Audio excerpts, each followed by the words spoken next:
Malo se fua ia afia fi manuia fo i le whaafonfonga le tātua tunu i tu e fia nei ke lopi malo le tau ata i fi au mga aduenga sa whianga i fo i le aso ia whaatalo whatu ma o wholo whatu ia malo lava le la papale wa fionga i le whaingofie ia me se fo nei va ia so lo o whianga iei au tō fionga i whaipule ia masui tau va ia male restala mo le whainga palota ai la tatu wa matatu ia i mata upu wa savan mai ma tatu kalama e pe o falling mai o le wa fai te tele na lava mata upu ne fal pui vai ata ia pe mana ia mai si fina ngalo lo ftalenga le tiro ia o le wa mai lava fina ngalo le malo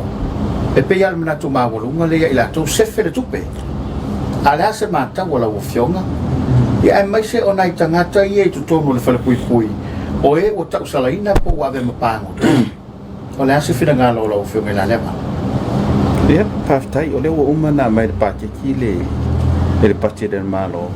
ela fa ingol tu pe fa e fa pui va se la wafi mali a ele fo ila o solid tu la fono o le ai se tau fonga ia le la o tau fiere mista tupe ia le mai lava malo si le fionga ni pan mia ka pena e fa wa nga luna ele ia se me o ia ia no winga ia o le a o fa ia la tu langa le o le solid tu la fonga ia ma foringa mai o le mea le ia o le mea fa mai pan mia ma ka pena sta o le mea tau fa ia ta tau ia le tu no pele o Samoa ia na no fo ama mata mali ale nganga le tau fai atu ia fa pe tu langa le ia la fa nga pang tai e fai ia nga lunga le o tau langa tung tau te tung ale tung ia no go winga o mo le slave labor o le slave labor le la fa nga ia fai pe polonga ia se tu langa fa pena awai o tu pele le sa fo ia va se la wa ela ve mo tung ia o tangata fai nga lunga a fa pela ele tongia ya na mo ila yo tu langa na eta sia le tu nu de ye la langi de lo fail o lo la to fail mele o le slave labor o la to pangta ya na saina na saina lo fail le ai le la sa uti tilo nekta ya eto tongi la pangta ale malo le saina eto tongi la to pangta pe alu la po kala mele ya o ta to ine ya le la o slave sa o ona ele tong ia nai pangtaro fa yang ana la fielo a oila o lo yer tu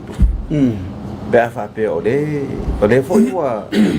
matir tilo ile audit reporter for pui am salo isi temi ona la o tu tu langa na ia fa le tonu na no ke le ala le fa fitau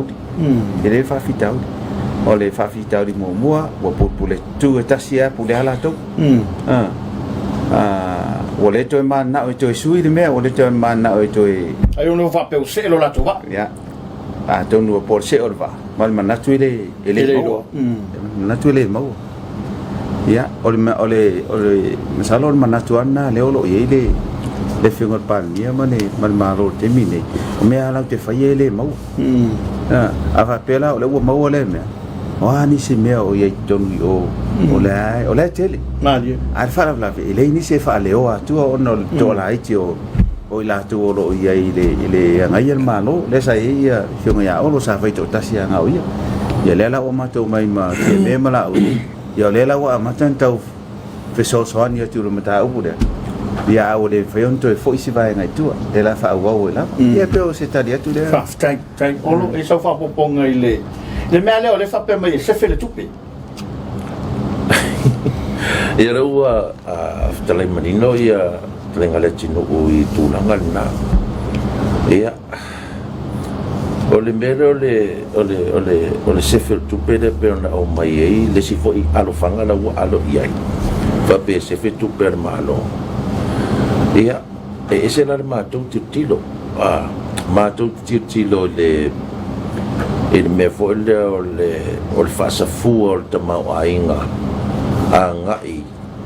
i le private sector Mani. po o company fo ia ma business fo ia ale atunu ia ole va ma ko lo mai le fieta usanga e fiu ngai company ma ngai kong kala ki ka mo ka mo fai so la ko ma ngoi me ki le al mano ele ma fai ai o ko kongo nga kong kala ki e qualify ma ko ai wow qualified builders like ko kong o engineer ale la wa ia ku ngi I le fai ole fan pui le ia sa maria lo va ia ko ile ai long ole ngus pepa fa pe mai sa no nga le minsta o fan pui ma le o ia ole qualify builders o uma ga skala o uma le ia le lise ole IPS le so si foi le o que le va ai la tinu I le swafo ai lo pe se sua fora ese singo or wai le ai o va ke lo manga o swafa mo swafa ka le a mo o swafa matai ia mo o swafa le o ke fa swafa ngai de mi ngai a fa kingo la nga do fa mingska ele me se swafa fa pe nga ko ia man ko fu yo king sing ia ia o ke fiwa ke vai ele ai fu ngai ia o ko inga mea ia e si de pe fa mo o pe pelo lungo le pe pelo o kana sa o nga ka fa ia ku I la nga ele o ka ma fai e sa ili mai ma fa file mun mata upu ile au mai sa o le me u la I mai ne e wo au ka sa mai o se nga ia ai le o le fai o le fa o le pe pelo lungo le pe pelo ma ki dia inga nga tangia mai ma mangingo mai ia le tu inga to inga au na fa pe ko inga miska fa pe ia o le la ia fa ia o ke no sa o la vai le audit report le ia ama ka nginga ma ka ngo ko le audit report o nga o lo le o le fo le fa mo la lo le afionga le I minsta ai ke un ka upu le ia ke le ta upu ka lo ka ma fa defend le me se le nga ki fa ia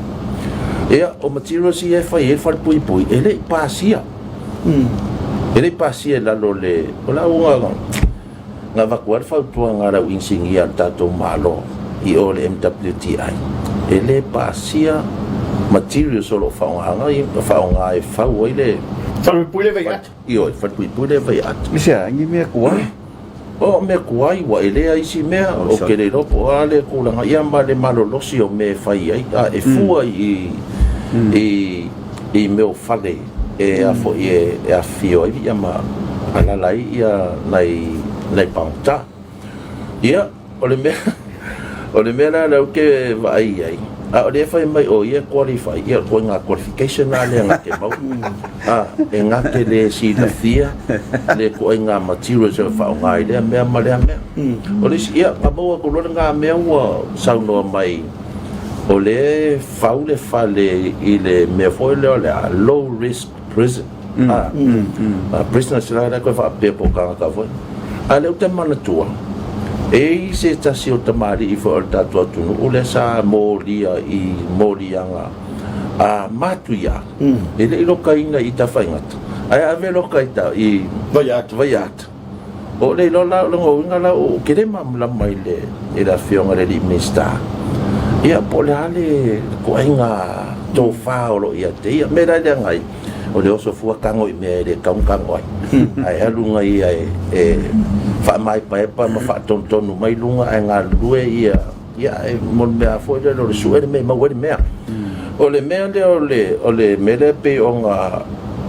o ele unga kapineta fa pe o solo ia le tenda foi le sa finangalo ia mi sta tu pe mal mi sta o nga duenga tele le to tono le tenda sport po le committee fa foi ia o le vana tato mori mawina le vaenga mango pese mai as fur kausanga kalwai ele mele o le fau ele JPP o tu la fona me passa ku parmi ai ka mua lo ke soria o la to ina ne I whaonga se fo I le malosi anga o le state of emergency po le SOE le tula I mai e ono sui mai e kabineta ia tu ai ngā tula fono wha pene wha mole o lo manino le constitution le fa vai o Samoa Ia. e paua me o le suspend le o ko kala ngo ko e paua le vai ngol fa vai o suspend i lalo le malo si anga o le SOE nga o meu fundamental rights mo meu o ai ata tau vo i e fatu la fono a o mea la ia me fa o ngai tu per malo e le ai la e le au i e le malo si anga o le komite le o tofia e me mo le SOE le e kauanga o wia i ala o le tu la fono ia le o komori mawinga Samoa o aga kula fongo i e fai ai asa wat fa kongunga malo o le mea le ko ke alu ia ka ko alu o la o le fisiri ka ko ke fia ola mo ko soifua i se ko inga ka inga fa pe ya ikula fongo e au mai ilona fonga tu la fongo fai ia o la na o mato to mana to mato sa i le se vai nga ina ia o ngata si umare mamalo le tunu a maka mai ai fa na e tau tai le tunu ia lalo mo o tu la fongo al malo mala fa la malo faftai ftalai olo e me se foi o le whaakotanga le te roo ia ua maua mai report le motele sala fai maadu ngolo benga te whailangi ia olo fu ia wina mai fafo le wofi mai tono le te roo o inki a kako whakaungasu ma se whina ngalo lau whiunga le whai pule o kako suka ngā mai whiki tele o kako suka vai te mina o whiki sa o suka mama ma lele ia koe kaungo fie foi wa olo ye foi le inga fanga le va o tu no Pacifica to felata ia to felata e fa tau mai e lesi tu no Pacifica olo mai lesi tu no Pacifica olo ye foi la male ye inga mo tiute a le la o ta to fa kaunga suka i o inkia ia o mena le tu le la o tau fa ye tuli le tau olo mai inkia ia aile ma fai on tato siakia o ai pa u ye mele ia la ile official o le fan mai o la to e siakia le quality ma le o le ile official o le MC o la to e controlling ma fai le me aya fa pela le o mo suka ale le mo le mo isi olo me yo necessities like ia lo no wi te le fa le to tu se si tu la ta mai po se tala tu sa o le ai la pisip ta to tu o le ai la pisip ta to tu i me ai la o mai to ele is excuse ko nga mele o le mai me o me la pisi ma voi le la ko kupe I expect a offload i the consumer ka ko la ke ele is excuse nga me e ma fai anga fai we've been doing that for years and years and years and more profit dealing with good quality I like it. It's all about business, it's all about doing a business where you have your cost of the expenses high and then work out if you low profit and more, but it doesn't mean you can go and cheat in a mayung mena lang fa hoping ele pick up in a car. And these are things that come o pangal na susu o fenga mai ngi me ko me si de lo ko recall uma ko va fo but doesn't get the company that me off the hook in my e ka they have to answer properly wa ngale mo gela si ya wa sala de o ka ko e ko isi suka pe ya vi fo vai mama this kind of thing maybe for si me ka palolo ngale le ya ne alu sei me but ele ka nga we at the states now ele ka nga ko e au mai ngi me substandard ni me lo is not suitable for consumption ai sia o fe company e mai ni me tangata ono tangata tiute fa tino i me e fo isi tiute wa be se mai ia ele leila ia me na lo ave se me tiute ia ti tanga ila pu sama mo e temine o ti ali ma se lauta o ti li ma se lauta ia e ti tiro na me lo ale a mai au o va tu tanga ta o me ia ale la tamai New Zealand me au mai o le mela utu ia tu so to e ngai o mamoi o le amai awa vai la tau le ia le la mo mai nei na suk le fo isa ye le tulangan tula i mai le ni ia e te tala tu e sia ia toinga e yo ye o tatou nau e hao le tupe tiute o nei company su e mese me fa e tango fi e me ne fa mama venga mo mama venga i mo lato ina ia ma fai ina au nei tang tale e soi fuanga ne ele aí se me o se compromise for ele for substandard good se mai ele fa pe manga o fa ke lela ko profit matching ole mai me ka ngufi o nga mai le me ka ngufi ele nga mai mama ile ku ele ai la excuse nga me e mau me ka ngufi a me a lai de le pa ko tsuma ka yo le unga la ne ole unga ne ya o tele ya tailo ye malo fa fa ko le rete man tua le nei tau sanga wa te a pei la vole lua fe male iva skei va penga lua fe se fulu ia mantua voi le taimi na le pe ona fta leila tino nga amerika ko suka nga impon mai fiti kami kongwa le au mana tua le malo tato tunu se de foi a femisa ia tato palmia mal palmia fiti pan marama foi la fita ia kami kongwa la le nga o mako ke iwa wore ko mi suka fiki awa mai Australia nevo wa si ilola ia maletan me wele winga lo fama talanga mo me o fainga porque ki tinga inga ma fia ila tunu ia alela o mai de kai mingi ia ro falo ko o ingi ki ka fe ia o kama fo i video singa na fasara la mai fo i stasio tamali se maka ukia le kio kele ia fa mai ese ia wa o mal mea nga polenga nga o mea ka fa mai ia fia so i fu o malu le tunu ai so se fainga maloa e ngu mer kasia le mea le ale le so i fu malo lo ina tanga to le nga ko ma ai ngo sa mo le me ta wa onga so i fu malo lo ina ia o me foi lá nga sa kilo foi le manco foi ka ko pasia foi le World Trade Organization ne ko o ka ko mempa ko o ia inga la le meranga afa pe e ka ke import me de suka i fiki ai va ku se ka ko export ma ko pa o ma wala lo ia lonta ia po inkia po skadi alfa blabe e a mai suka inkia ale eska ko me a vinkia ya le kale ngau ka ko ma ila ui ngau ma ila nga ya ole me la le trade le ma yo ya ole sila me ole batele on na fautua ina le mtanga wenga le o MCO foi le la foi le ngol fa sa mo le batele nga inisiala mo ya business ma ala manvia malepa o le lato mata fai o sa kau e kau o ke lo la ele la ko research team ko kong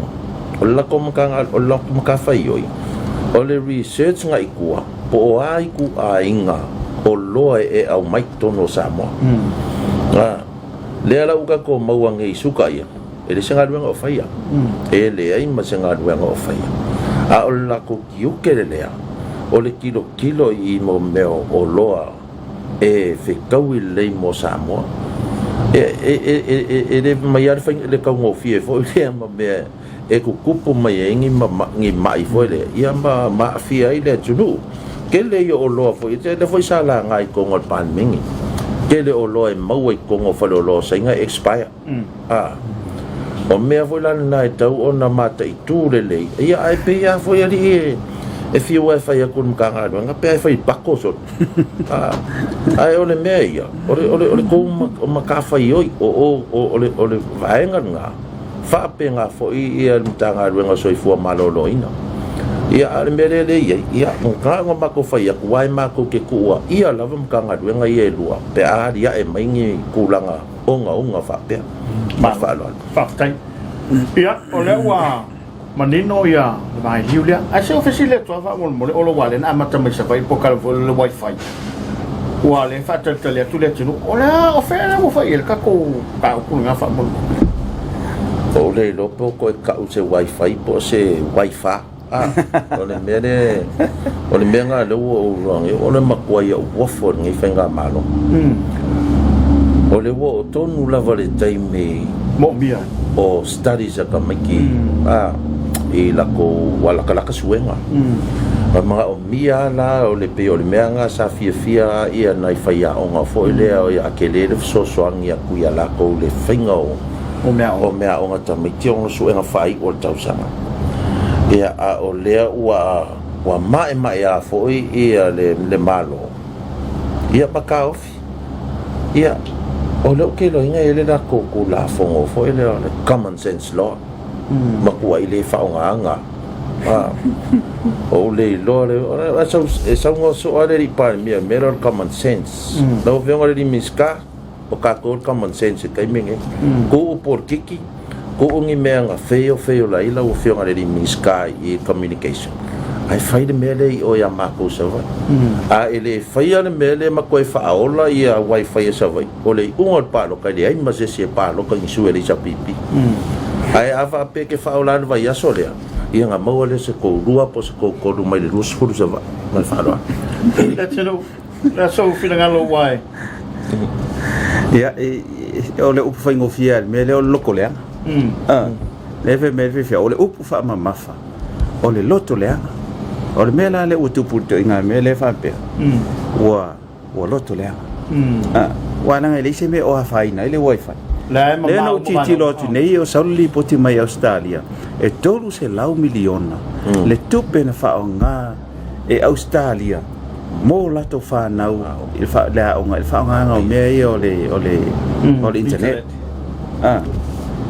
ya ayata to se ku tolu se lau tala ai ngau to se miliona tolu se lau miliona ai tanga ta la ya lu mai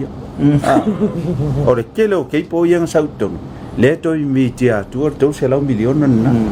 ya le la o tu nei la ilunga le wa ma nga luenga le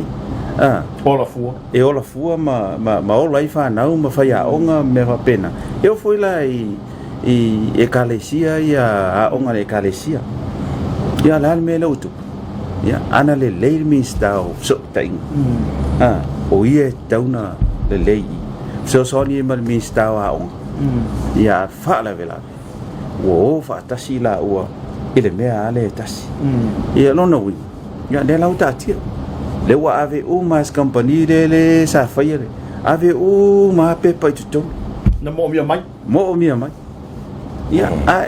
o fa pena na fai si company telephone la ma tu tonu la to documents ma me mana o mia ale la o fai tu ana o sia company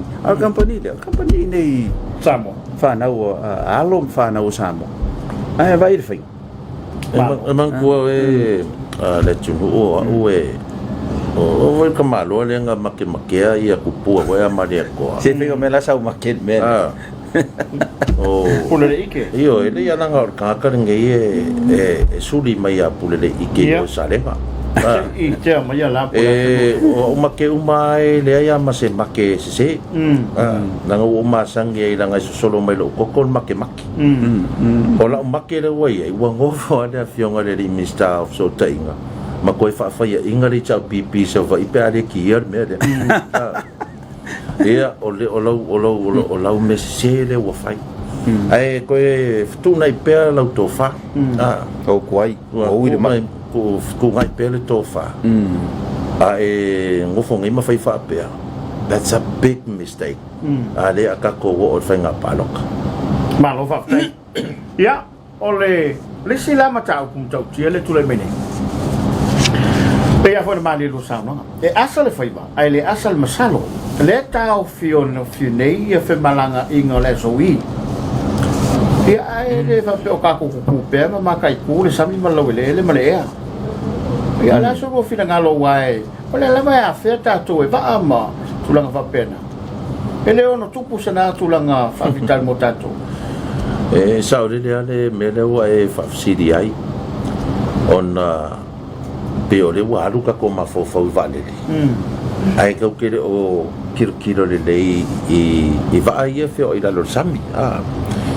e ama kamera i va o lo foi le i o la fi mai ses ia mo ia lai le monitoring foi le lai fai e tanga wenga i tai ia man ku foi e mafaianga lau sau le singa la laka mai le ava le punga ila lo ia fe o si mai le yuka ala ia le vai o le waf ia ele ngata foi lai va anga amo me yo va fangot ia si kama ia man ku foi tapuala ke va valo pa ia mai foi ia kama i me ia wo ko va ia ku i me ia va fangoka ia ole foi ka falo ko pe ka wo so mai ngale si vai ka ia ai si yo makoma kai ku ai afa pe o afa fonga mai ia tatum tanga wengai i lunga le waf customs o pulenga waf a ko wala lo fa ka ko ma kai ku le va fango kanga la le fa ya tu nei le tulanga le wo lo ai matai tu pe ngi kulanga fa penga ia inga ia pui ia tatu tnu ia wai ma fa fanga ngo mai ma ko va fango kai mo meu ka mai pai la ke foi ia me aku mau mai mai va pa unga ia o ka ko o soi foi ale pat o soi foi mangongo o soi foi oi ia wa ma ko fonga sa vai o soi foi ko ai mare mako ke le ai de ma fai nga no in ma ko ku salenga ia alo after e so fina alo como ina le vala le usano i on le ia tu nei se me o lo te lo